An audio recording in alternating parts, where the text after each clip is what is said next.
Good morning, Raiders, and welcome to our first virtual assembly of the new year. We're so glad to have you here with us today. This assembly is not going to be a traditional one. There's no packed bleachers, no jazzy music, no games. Rather, we're going to have a discussion about the importance of you. This past year has not been a friend to anyone. As high schoolers, we have been missing out on the very things that we look forward to most as kids, but we must continue to move forward and continue to have hope. In 1 year alone, we have experienced a global pandemic that has halted our way of life, cost hundreds of thousands of lives, and affected millions, some of which had close ties to our Reed family. We've witnessed civil unrest on a level that was never imaginable in our lifetime, that was luckily led to greater awareness on our issues. We've seen how divided we are as a nation and how it has affected the function of our country's leaders. Within this mess, don't forget that this is a time for growth. We need to consider what we can improve upon and how we can help each other.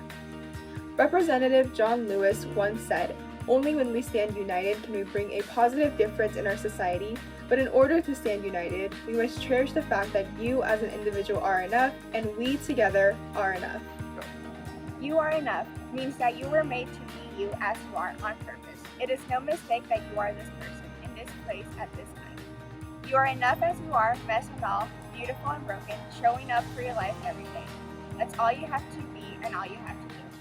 You're already enough. You are enough means you can grow and change and continue to become because you are not trying to prove yourself. You are enough means that you don't have to strive to become more worthy, more valid, more acceptable, or more loved.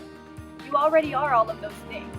There are things you might want to be more of: more open, more honest, more true, more authentic, more free, more connected, more intentional, more purposeful. Those are all expressions of your enoughness. They aren't about changing yourself, they're about being yourself.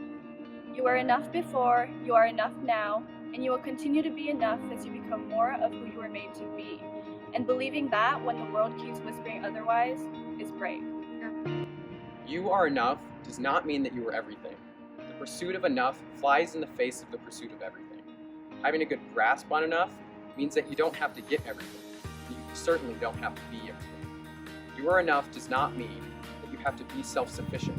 It doesn't mean that you don't need anyone or anything else. It means that you understand how much you need and how small you are in this great grand universe, and that you don't have to be even 1 inch bigger than that. You are enough absolutely does not mean that you never need help. When you are enough, it's easier to ask for help. It's easier to admit your weaknesses. You know that your imperfections and your difficulties don't reflect on your worth, because you are already enough, just as you are.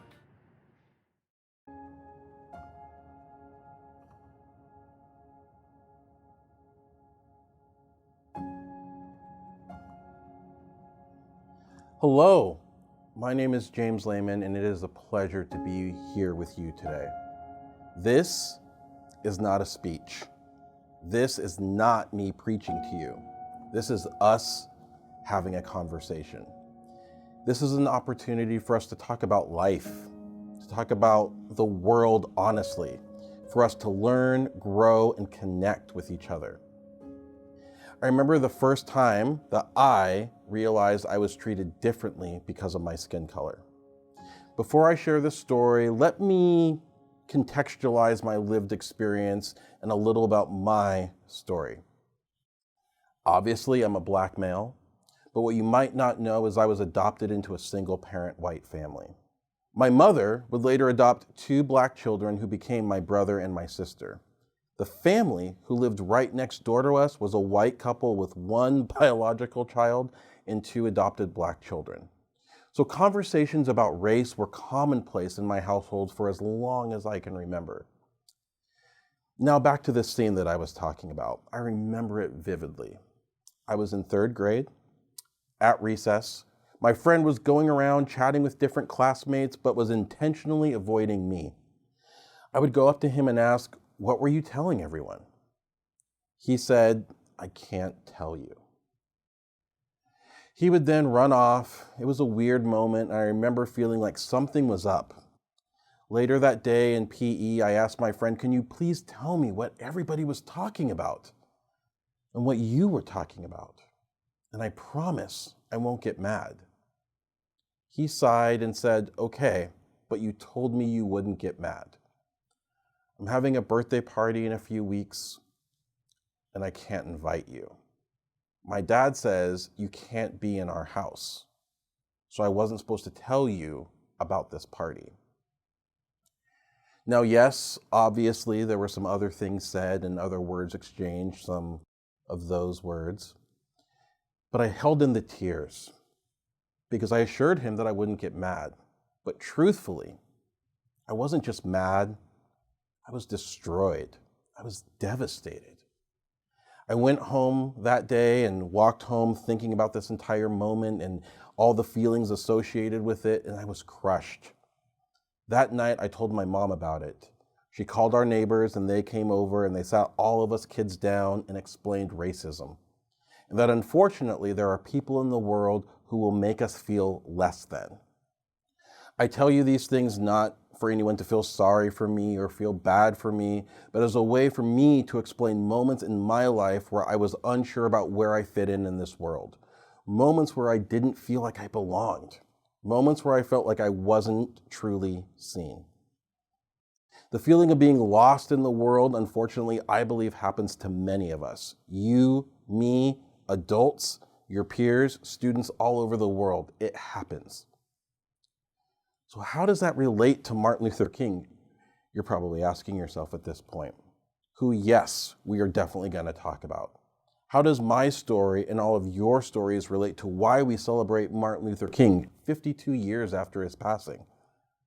I'm going to tell you. But before I do, let me ask you a question.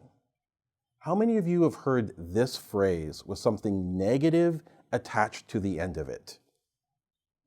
Kids these days. You know, every day I get to work with kids these days, I got to tell you, I see you. I see the struggle some days that it takes for you just to hold it all together. The struggle to live in a world that constantly tells you that you are less than. I see you struggle to live your authentic lives when the world and the media and everybody tells you who you think you should be and who you are and all of that. Let's ignore all of that. Right now, in this moment, I see you. You see, it is foolish to presume that you feel that you can be your best selves each and every day when the soundtrack to your lives and the narrative that you constantly hear is constantly telling you that you are less than. So now we're going to move to MLK. And this leads me to one of MLK's speeches. And it's not a speech that people talk about a lot, but we're going to talk about it today. You see, many don't realize that he was a champion for kids these days. He fought for the kids of that era to have a voice, to stand up, to rise up, and be the best versions of themselves each and every day. 6 months before he was assassinated, King spoke to a group of students at Barrett Junior High School in Philadelphia on October 26, 1967. Here are some of the words, and then I'm going to give you my interpretation of what I think these words mean. Martin Luther King said this: "Number one in your life's blueprint should be a deep belief in your own dignity, your own worth, and your own somebodyness. Don't allow anybody to make you feel you are nobody. Always feel that you count, always feel that you have worth, and always feel that your life has the ultimate significance." King emphasized how imperative it is for kids these days to not be ashamed of themselves, to not be ashamed of living their authentic truths. Your lives have value. You are capable. You are worthy of love and belongingness. Martin Luther King went on to say this: "Secondly, in your life's blueprint, you must have a basic principle, the determination to achieve excellence in your various fields of endeavor." Here's all that means. Decide what to be and go be it. Whatever one's ambitions may be, strive to be the best at it. It doesn't matter what you want to do in life, just go be awesome at it. One of my favorite shows growing up was Boy Meets World. If you haven't seen it, you should check it out. In the final episode, Mr. Feeney said this: "Dream, try, do good." Yes, do good. That is with the job of all of us, to go out into the world and do good. Back to Martin Luther King. He concluded with this: And finally in your life's blueprint must be a commitment to the eternal principles of beauty, love, and justice.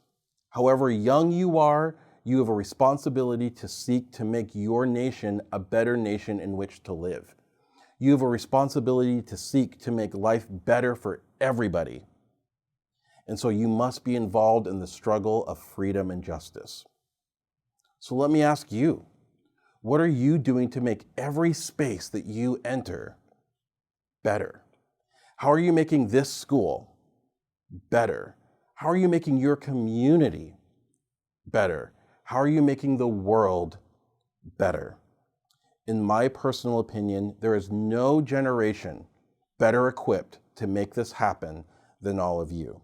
I say constantly and constantly and constantly, you are the ones who are going to make this world better. To quote the great John Legend, the future started yesterday and we're already late. It's your time to lead. As great as your school is, I know that there are many of you who are struggling. I know that there are struggles. There are those of you who are made to feel less than, made to feel insignificant, and struggle to find your place in this world. You see, it's ironic that Martin Luther King is associated with the word dream, when what he really wanted was for kids these days and all of us adults actually to do the antithesis of dream, which is to wake up. He wanted us to be aware of the world around us. He wanted us to be awake and aware to the realities that are on this planet, that there are individuals who need our love. They need us to see them. They need us to help them. They need us to acknowledge the fact that they are feeling hurt, that they are feeling pain, and that there is sadness, and that it's real, and that it's intangible. He wanted us to wake up. So I say to each and every one of you that it's time for us to no longer live the status quo of just being when it comes to life. We've got to do better. We've got to push past the status quo and leave the singing and dancing about the status quo to High School Musical, because your job, our job, is to wake up and see the world around us. Everyone, every person here is truly just looking to be told that you are enough. With all the perceived imperfections that all of us have, with all the perceived flaws, with whatever we have convinced ourselves that makes us feel less than, to you, the person sitting next to you, your family members, you all need to hear this. You are enough. You are so much more than enough. Every person on this planet is looking for the moment when we let them know they're enough and we see them. How are you creating this for others? You see, I think we miss so much of the now. We miss so much of what is right in front of us because we are focusing on what's next. Let us not forget about the good that we can do right here and right now, today. To wake up and treat people a little bit better. You all have the capability to take Dr. King's words and make them vibrant and dynamic and make them come alive. You see, it was Martin Luther King who said people fail to get along because they fear each other. They fear each other because they don't know each other. They don't know each other because they have not communicated with one another. It's time to go, folks. Now is the time that we need to move closer to one another, despite the fact that the world is telling us that we need to be further apart. Now is the time for us to actually take the time to speak to one another. People are tough to take close up, and now is the time to break down the barriers and walls of pain, isolation, and dehumanization that we unfortunately inflict on one another. So now what? How do we do these things? How do we make our school and community and the world better? I know you're saying, James, how do we do that? You've said all this stuff, but now what do we do? Well, I'd like to share with you my list of ways that we can go forth and start doing these things. You see, we are humans first, each and every one of us. Something that we forget so easily. We all feel, we all have highs and lows. We all make mistakes. We all deserve grace. We all need to know that we are each other's medicine, and together we are better than apart. Life can be hard. There, I said it. I don't think we say this enough to our young people, that life can be hard. So here's what we need to stop doing. Ash Beckham said, there is no harder or hardest, there is just hard. You see, each and every one of us constantly compares our hard versus somebody else's hard. And then we suppress it because we feel like it makes us less than or weaker than if we compare what we're going through to somebody else. We all walk through the world with battle scars and hard stuff. Let us stop comparing, stop being afraid to share that sometimes things are just hard. When we can accept that each and every one of us experiences hard, we can engage with empathy for one another and support each other through this journey called life. Next, heart work is hard work. The work of becoming your best self, it's hard work, folks. The work of bettering yourself is not like an escape room where you finally accomplish it and get a cool picture to share on the Instagram. No, the journey of becoming your best self is never ending, and it's always ongoing. I can tell you that the hard work, though, it's totally worth it. Next, surround yourself with people who make you better. Find your people. Find the ones who fill you with joy and the ones who truly see you. They're going to be so important in your journey. Next, be unapologetic about who you are. Be you and live it out loud. I can tell you right now, when we stop trying to pretend or figure who we are and who we're not, just be you. You is more than enough. So be you. Next, stop listening to the haters. It was Taylor Swift who said haters gonna hate. Hate, hate, hate, hate. Yes, stop listening to the haters. Find the people who love you. The volume of people telling you that you matter and that you're worthy, that's what we need to listen to. Haters, turn that volume down and move past it. Only listen to the good stuff. Next, practice gratitude like it is going out of style. Tell those important people to you in your life that they are important to you and that they matter. We go way too much in this world and spend way too many days without just taking a moment to pause and tell people that we love them and appreciate them. So do it. Next, be kind to yourself. Check this out. And yes, this is a James Lehman original, but go with it. You are the only you who is ever you'd in this world. So treat yourself like a prized possession. Check it. Listen to this one more time. You are the only you who is ever you'd on this planet. So think about that. Why would you ever compare yourself to anybody? There is only one you. No other person has accomplished what you have. You are a marvel. You are extraordinary. Here it is one more time, because you are the only you who is ever you'd in this world. And finally, and this is a big one, you got to know your worth and then add tax to that, right? You got to know that you are worthy and that you are enough, and then add that tax, because this is how we start. That is how you begin to chip away at the negativity the world has to serve up. That is how you make this world a better place. So to wrap this whole thing up, MLK Day, whatever you want to call it, how do we remember this man? How do we celebrate his legacy and all that he taught us? Well, he actually told us how to do that. You see, a few months before his untimely death, Dr. King spoke to this. Actually, he said these words. Here's what he had to say. If any of you are around when I have to meet my day, I don't want a long funeral. And if you get somebody to deliver the eulogy, tell them not to talk too long. And every now and then, I wonder what I want them to say. Tell them not to mention that I have a Nobel Peace Prize. That isn't important. Tell them not to mention that I have 300 or 400 other awards. That's not important. Tell them not to mention where I went to school. I'd like somebody to mention that day that Martin Luther King Jr. tried to give his life serving others. I'd like somebody to say that day that Martin Luther King Jr. tried to love somebody. I want you to say that I tried to love and serve humanity. Yes, if you want to say I was a drum major, say I was a drum major for justice. Say that I was a drum major for peace.